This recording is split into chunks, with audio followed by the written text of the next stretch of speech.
Hey, so surely I'm not the only one who's come up with this, great analogy. I love using this. But how many of you are, regular weeders and regular gardeners out there, right? And obviously dealing with weeds, right? We know that, to state the obvious, we need to pluck them out from a root level, right? What happens if we pluck them out from the root level?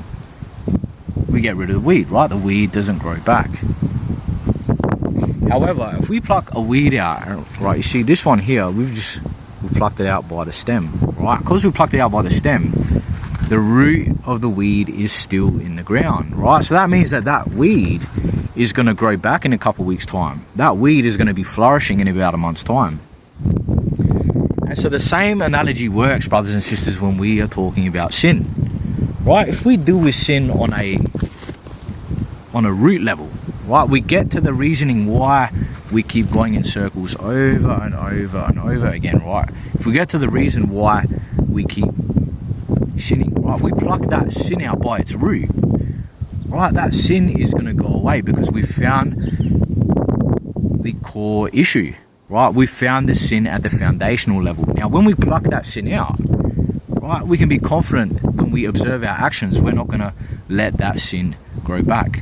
However, if we deal with sin on a stem level, right, we pluck the sin out, right, but the root of the sin is still in the ground, right? So if that root of the sin, brothers and sisters, is still inside of our hearts, right, the root cause, then we can throw a temporary band-aid over it.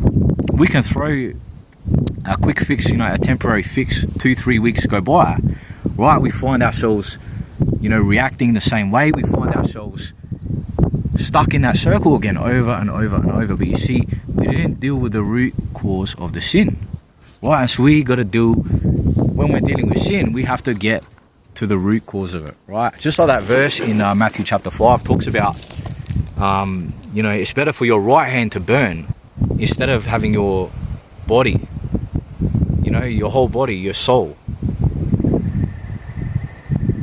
instead of them burning, right? It's better to just cut the member off, cut the body part off, because when you deal with it at a root level, you cut it out from the body part, right? That's causing you to sin.